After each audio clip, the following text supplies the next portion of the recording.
Hello friends, എല്ലാവർക്കും കാറ്റത്തെ കിളിക്കൂടിന്റെ നാളത്തെ episode റിവ്യൂയിലേക്ക് സ്വാഗതം. ഈ റിവ്യൂ നിങ്ങൾക്ക് ഇഷ്ടമായെങ്കിൽ ലൈക്ക് ചെയ്തും സബ്സ്ക്രൈബ് ചെയ്തും സപ്പോർട്ട് ചെയ്യണേ. ഗായത്രിക്ക് സുധീഷിനെയാണ് ഇഷ്ടമെന്ന് നികേഷ് പറയുമ്പോൾ ദേഷ്യത്തോടുകൂടി അകത്തേക്ക് പോവുകയാണ് നിധി. നിധിയുടെ ദേഷ്യം കണ്ട് ഗായത്രിയുമായി കൂടുതൽ അടുക്കാൻ തീരുമാനിക്കുകയാണ് സുധീഷ്. തുടർന്ന് സുഭാഷിന്റെ ഫോണിലേക്ക് വിളിച്ച ദാസപ്പൻ പറയുന്നു ജയന്തിയുടെ വീട്ടിൽ നിന്നും വിളിച്ചായിരുന്നു, നാളെ അവര് വീട്ടിലേക്ക് വരുന്നുണ്ടെന്ന്. ഞെട്ടി സുഭാഷ് ചോദിക്കുന്നു നാളെയോ? അപ്പൊ ദാസപ്പൻ പറയുകയാണ് അതെ, പെണ്ണിന്റെ വീട്ടുകാർക്ക് വീട് കാണാൻ വരണ്ടേ. ഇത് കേട്ട് സുഭാഷ് പറയണം മനസ്സിലാവുന്നുണ്ട്, പക്ഷേ നാളെ വരുന്നു എന്നൊക്കെ പറഞ്ഞ ദാസപ്പൻ ചോദിക്കുന്നു എന്തിനാ സുഭാഷ് ഇങ്ങനെ ഞെട്ടുന്നത്? പെണ്ണ് ഓക്കെ പറഞ്ഞില്ലേ? സുഭാഷിനും ഓക്കെയാണ്, നാളെ നല്ല ദിവസമാണ്, അത് അവരങ്ങോട്ട് വരാമെന്ന് പറഞ്ഞ്. അപ്പൊ സുഭാഷ് പറയണ ഇതുവരെ ഞാൻ വീട്ടിൽ ആരോടും ഇതിനെ കുറിച്ച് സംസാരിച്ചില്ല. അപ്പൊ ദാസപ്പൻ പറയണ ശരി, ഇപ്പൊ ചെന്ന് പറ, ലാസ്റ്റ് മിനിറ്റിലാണോ പറയാ, നാളെ വൈകുന്നേരം അവര് വീട്ടിലേക്ക് വരും, അതിനുള്ളിൽ വീട്ടിൽ സംസാരിക്കണം സുഭാഷ്. ശരി എന്ന് പറഞ്ഞ് സുഭാഷ് ഫോൺ കട്ട് ചെയ്യുകയാണ്. തുടർന്ന് ഗായത്രിയെ കുറിച്ച് സംസാരിച്ചുകൊണ്ട് ഹോളിലിരിക്കുകയാണ് സുധീഷും നികേഷും ഹരീഷും. അവിടേക്ക് വന്ന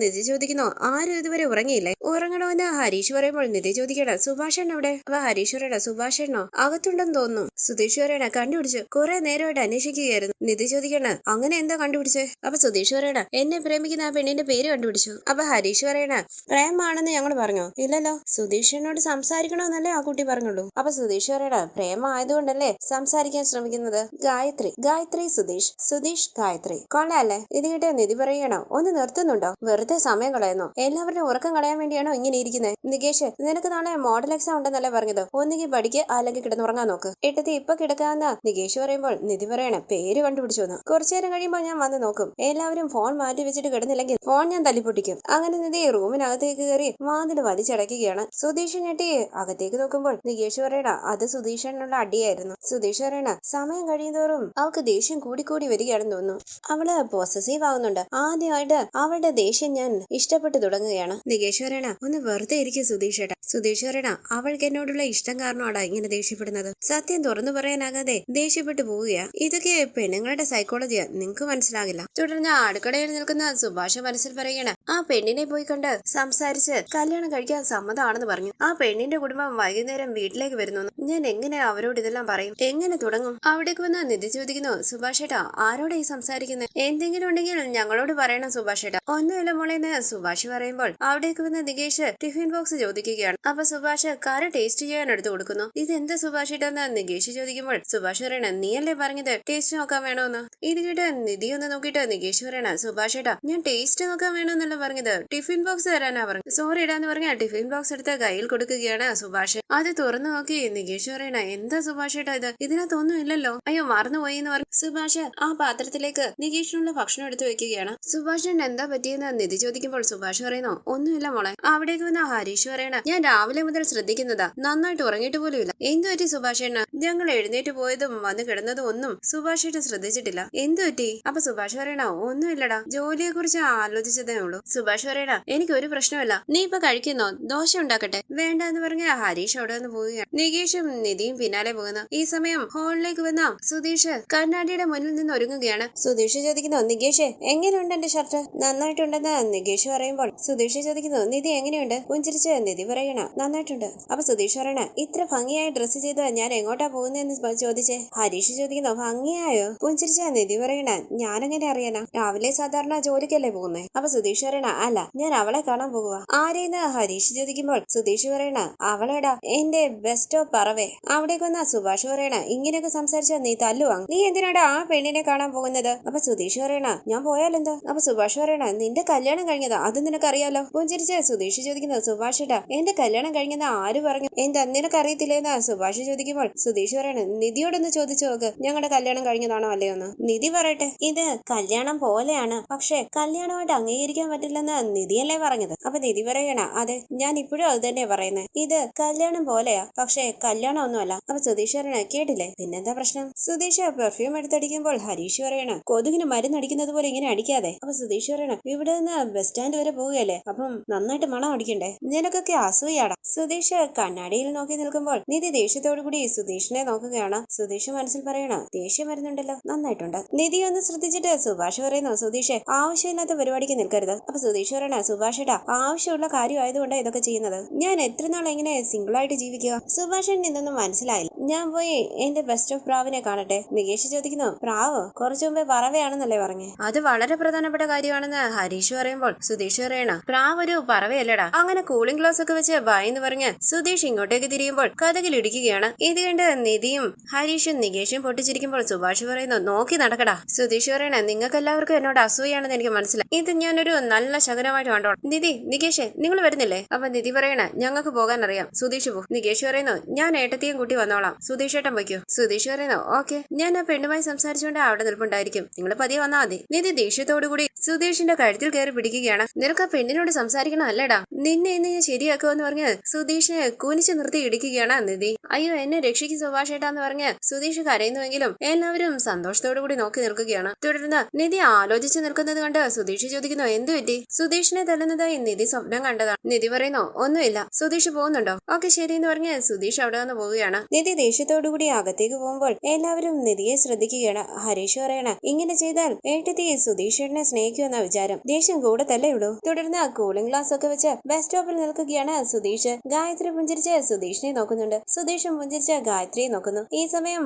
അവിടേക്ക് വരികയാണ് നിധിയും നികേഷും. നികേഷ് നിധിയോട് പറയുന്നു ഏട്ടത്തി ഒരു പെണ്ണ് എന്നെയാ നോക്കുന്നതെന്ന് ഞാൻ വിചാരിച്ചു, പക്ഷെ ഇപ്പം എന്നെയല്ല എന്റെ ചേട്ടനെയാ നോക്കുന്നതെന്ന് അവള് പറയുന്നത്. എന്റെ വിഷമം ഏട്ടത്തി ഒന്ന് ആലോചിച്ച് നോക്കിയേ. അപ്പൊ നിധി പറയണ നികേഷേ നീ ഇത്ര ഫീൽ ആകാനൊന്നുമില്ല. ഇപ്പൊ അവക്ക് ഇഷ്ടമല്ലെങ്കിൽ എന്താ, നിനക്ക് ഇഷ്ടമുള്ള ആരെങ്കിലും വരുവാടാ. നീ ചെറിയ പയ്യനല്ലേ, നിനക്കിനിയും പ്രേമിക്കാനൊക്കെ സമയമുണ്ട്. ദേ നോക്ക്, ഞാൻ നിന്നേക്കാൾ മൂത്തല്ലേ, പക്ഷെ ഞാൻ ഇതുവരെ ആരെയും പ്രണയിച്ചിട്ടില്ല. അതിന് ഞാൻ വിഷമിച്ചിട്ടുമില്ല. അതൊക്കെ നടക്കേണ്ട സമയത്ത് കൃത്യമായിട്ട് നടക്കും. നിനക്കിനി ഒരുപാട് സമയമുണ്ട്. നിധിയും നികേഷും വരുന്നത് കണ്ട് പുഞ്ചിരിച്ച് ഗായത്രിയെ നോക്കുകയാണ് സുധീഷ്. നികേഷ് പറയുന്നു ഏട്ടത്തി അങ്ങോട്ട് നോക്ക്. നിധി പറയുന്നു സുധീഷ് ഇതുവരെ പോയില്ലേ? മുഖത്തൊരു കണ്ണാടി. നികേഷ് പറയണം നമ്മളെ കാണിക്കാൻ വേണ്ടിയാ സുധീഷൻ ഇങ്ങനെയൊക്കെ ചെയ്യുന്നത്. എന്ത് കാണരുതെന്ന് ആഗ്രഹിച്ചോ അത് തന്നെ കാണുക. നിധി പറയണ നമ്മൾ കാണാൻ വേണ്ടി നിന്റെ ചേട്ടൻ വെയിറ്റ് ചെയ്ത് നിൽക്കുകയായിരുന്നു. അരികിലേക്ക് വന്ന സുധീഷ് പറയുകയാണ് ഒരു സുന്ദരിയായ പെൺകുട്ടി എന്നെ തേടി ഇങ്ങോട്ട് വരുമ്പോ നിധിക്കുണ്ടാകുന്ന അസൂയ എനിക്ക് മനസ്സിലാകും. ഇത് കേട്ട് നിധി ചോദിക്കണ അസൂയോ? എനിക്കോ? അതിന് നിങ്ങൾ എന്റെ ആരാ? അപ്പൊ സുധീഷ് പറയണ ആരുമല്ലല്ലോ. എങ്കിൽ പിന്നെ ഞാൻ പോയി എന്റെ ഗായുവിനോട് സംസാരിക്കട്ടെ എന്ന് പറഞ്ഞ് സുധീഷ് ഗായത്രിയുടെ അരികിലേക്ക് പോവുകയാണ്. നികേഷ് പറയുന്നു പൊതുവെ സുധീഷ് ഏട്ടൻ കുറച്ച് പഞ്ചാരയാ. ഇപ്പൊ ആ പെണ്ണ് ഇങ്ങോട്ട് വന്ന് ഇഷ്ടമാണെന്ന് പറഞ്ഞതുകൊണ്ട് കൂടുതൽ ഒളിപ്പിക്കലായിരിക്കും. ചെന്ന് പറയട്ടതി സുധീഷ് ഏട്ടന്റെ ഭാര്യയാണ്. അപ്പൊ നിധി പറയണ ഞങ്ങൾ തമ്മിൽ അങ്ങനെ ഒരു ബന്ധം ഇല്ലാത്തത് കൊണ്ടല്ലേ സുധീഷ് ആ കുട്ടിയുടെ അടുത്തേക്ക് പോയത്. പോട്ടെ എത്രത്തോളം പോകുമെന്ന് കാണാലോ. ഗായത്രിയുടെ അരികിലേക്ക് വന്ന സുധീഷ് ഇടയ്ക്കിടയ്ക്ക് നിധിയെ തിരിഞ്ഞു നോക്കുന്നുണ്ട്. നിധിയും നികേഷും അവരെ ശ്രദ്ധിക്കുന്നു. പുഞ്ചിരിച്ച് സുധീഷ് പറയുന്നു എന്തോ എന്നോട് സംസാരിക്കാനുണ്ടെന്ന് പറഞ്ഞു. നികേഷാ പറഞ്ഞത് സംസാരിക്കാനുണ്ടോ? പുഞ്ചിരിച്ച് ഗായത്രി പറയുന്നു അതെ. സുധീഷ് ഗായത്രി ഏത് കോളേജിലാ പഠിക്കുന്നത്, എന്തിനാ പഠിക്കുന്നത് എന്നൊക്കെ ചോദിക്കുകയാണ്. അവർ രണ്ടുപേരും ചിരിച്ചു സംസാരിക്കുന്നത് കണ്ട് വളരെ ദേഷ്യത്തോടു കൂടി നിൽക്കുകയാണ് നിധിയും നികേഷ്. നിധി എന്ന് നോക്കിയിട്ട് സുധീഷ് മനസ്സിൽ പറയണ ദേഷ്യം വരുന്നുണ്ട്, അതാ എനിക്ക് വേണ്ടത്. ഞാൻ ബൈക്ക് ഡ്രോപ്പ് ചെയ്യാൻ ഗായത്രി എന്ന് സുധീഷ് പറയുമ്പോൾ ഗായത്രി പറയണം വേണ്ട ഞാൻ ബസ്സിൽ പൊയ്ക്കോളാം. അപ്പൊ സുധീഷ് പറയണ എങ്കിൽ പിന്നെ ബസ് വരുന്നത് വരെ ഞാൻ ഗായത്രിക്ക് ഒരു കമ്പനി തരാം. ഇത് കേട്ട് ഗായത്രി പുഞ്ചിരിച്ച് തലയാട്ടുമ്പോൾ സുധീഷും പുഞ്ചിരിച്ച് തലയാട്ടുകയാണ്. നിധി പറയുന്നു നികേഷ് ബസ് വരുമെന്നൊന്നും തോന്നുന്നില്ല, എനിക്കിത് കണ്ടോണ്ട് നിൽക്കാൻ വയ്യ. ഓട്ടോ വരുവാണെങ്കിൽ ഞാൻ ഓട്ടോയ്ക്ക് പോവേ. അങ്ങനെ നിധി ഒരു ഓട്ടോയ്ക്ക് കൈ കാണിച്ച് കയറുകയാണ്. നിധി ദേഷ്യത്തോടുകൂടി സുധീഷിനെ നോക്കുന്നുണ്ട്. നിധിയെ ശ്രദ്ധിക്കാത്ത രീതിയിൽ ചിരിച്ചുകൊണ്ട് ഗായത്രിയുമായി സംസാരിച്ച് നിൽക്കുകയാണ് സുധീഷ്. തുടർന്ന് സുധീഷ് മനസ്സിൽ പറയുകയാണ് ഞാനൊരു പെണ്ണിനോട് സംസാരിക്കുന്നത് കാണാൻ പോലും വയ്യാതെ ധൃതി പിടിച്ച ഓട്ടോയിൽ കയറി പോകുന്നു, എനിക്കിത് മതി. നികേഷ് മനസ്സിൽ പറയണ ഈ സുധീഷൻ എന്താ ഭ്രാന്താണോ? ഇങ്ങനെയൊക്കെ ചെയ്താൽ ഏട്ടത്തി പ്രണയിക്കുമെന്ന് ആരാ പറഞ്ഞത്? ഈ ജന്മത്തിൽ ഏട്ടത്തി സുധീഷനെ പ്രണയിക്കുമെന്ന് തോന്നുന്നില്ല. ബസ് വന്നായിരുന്നെങ്കിൽ എനിക്കും കൂടി അങ്ങ് പോകായിരുന്നു. തുടർന്ന് നിധിയുടെ ഓഫീസിലേക്ക് വന്ന സുഭാഷ് ജയന്തിയുടെ വിവാഹാലോചനയെ കുറിച്ച് പറയുകയാണ്. ദാസപ്പേട്ടൻ ഒരു വിവാഹാലോചന കൊണ്ടുവന്നിട്ടുണ്ട്. പെണ്ണിന്റെ വീട്ടുകാരെ നമ്മുടെ വീട് കാണാനായിട്ട് ഇന്ന് വൈകുന്നേരം വരും. ഇത് കേട്ട് നിധി ചോദിക്കുന്നു അങ്ങനെയാണ് സുഭാഷ് ഏട്ടാ? നല്ല കാര്യമാണല്ലോ. ഇത് പറയാനാണോ മടിച്ചു നിൽക്കുന്നത്? നേരത്തെ പറഞ്ഞിരുന്നെങ്കിൽ ഞാൻ ലീവ് പറഞ്ഞേനെ. സുഭാഷ് പറയണ ദാസപ്പേട്ടൻ ഇപ്പോഴാ മോളെ പറഞ്ഞത്. നിധി പറയുന്നു അത് സാരമില്ല. പെണ്ണാരാ? എവിടെയുള്ള കുട്ടിയാ? ആ കുട്ടിയെ കുറിച്ചൊക്കെ അന്വേഷിച്ചായിരുന്നു. ഞാൻ സുധീഷിനോട് പറഞ്ഞ അന്വേഷിക്കാൻ പറയട്ടെ? അപ്പൊ സുഭാഷ് പറയണ അതൊന്നും വേണ്ട മോളെ, ഞാൻ അന്വേഷിച്ചായിരുന്നു. നിധി ചോദിക്കുന്നു സുഭാഷേട്ടൻ അന്വേഷിച്ചായിരുന്നോ? അറിയാവുന്ന പെൺകുട്ടിയാണോ? നേരത്തെ കണ്ടിട്ടുണ്ടോ? അപ്പൊ സുഭാഷ് പറയണ എനിക്ക് അറിയാവുന്ന പെൺകുട്ടിയൊന്നും അല്ല മോളെ, ബ്രോക്കർ ഒരു പെണ്ണുണ്ടെന്ന് പറഞ്ഞു. ഞാൻ ആ പെണ്ണിനെ പോയി കണ്ട് സംസാരിച്ചു. നിധി ചോദിക്കുന്നു കണ്ട് സംസാരിച്ചായിരുന്നോ? ഇത് എപ്പോ നടന്നു സുഭാഷ് ഏട്ടാ? അപ്പൊ സുഭാഷ് പറയണ 2-3 ദിവസം മുമ്പ് ഞാൻ പോയായിരുന്നു. ഇത് കേട്ട് നിധി ചോദിക്കണ 2-3 ദിവസം മുമ്പോ? സുഭാഷ് ഏട്ടൻ അത് പറഞ്ഞില്ലല്ലോ. എന്താ സുഭാഷ് ഏട്ടൻ എന്നോട് പോലും പറയാഞ്ഞത്? പറഞ്ഞിരുന്നെങ്കിൽ ഞങ്ങൾ എല്ലാവരും സന്തോഷിച്ചേനല്ലോ. പെണ്ണൊക്കെ കണ്ട് എല്ലാം തീരുമാനിച്ചിട്ടാ സുഭാഷ് ഏട്ടനപ്പം എന്നോട് പോലും പറഞ്ഞത്. കൊള്ളാം സുഭാഷ് ഏട്ടാ. അപ്പൊ സുഭാഷ് പറയണ അങ്ങനെയല്ല മോളെ, എല്ലാവരും കൂടി എന്തിനാ പെണ്ണ് കാണാൻ പോകുന്നതെന്ന് വിചാരിച്ചു. ആ ബന്ധം ശരിയായില്ലെങ്കിൽ എല്ലാവരും വിഷമിക്കും. അതുകൊണ്ടാ ഞാൻ ആദ്യമേ പോയി പെണ്ണ് കണ്ട് നമ്മുടെ കുടുംബം എങ്ങനാ, നമ്മൾ എങ്ങനാ, എല്ലാ കാര്യങ്ങളും പറഞ്ഞു. ആ പെൺകുട്ടിയും അവളെ കുറിച്ചും അവളുടെ കുടുംബത്തെ കുറിച്ചും ഒക്കെ പറഞ്ഞു. എനിക്കും ഓക്കെ ആയിട്ട് തോന്നി. അവര് വീട്ടിലേക്ക് വരുവാണെന്ന് പറഞ്ഞപ്പോൾ ഞാൻ ശരിയെന്ന് പറഞ്ഞു. ഇതെങ്ങനെ അനിയന്മാരോട് പറയണമെന്ന് എനിക്കറിയില്ല. എനിക്ക് വേണ്ടി മോളൊന്ന് സംസാരിക്കൂ. നിധി പറയണ സുഭാഷൻ എന്തിനാ മടിക്കുന്നത്? ഈ കാര്യം സുഭാഷൻ അവരോട് പറഞ്ഞാൽ എന്നെക്കാളും കൂടുതൽ സന്തോഷിക്കുന്നത് അവരായിരിക്കും. അപ്പൊ സുഭാഷ് പറയണ, ഇന്ന് എന്നെ കാണാൻ പെണ്ണ് വീട്ടിൽ നിന്നും വരുന്നു ഞാൻ എങ്ങനെ അവരോട് പറയുക?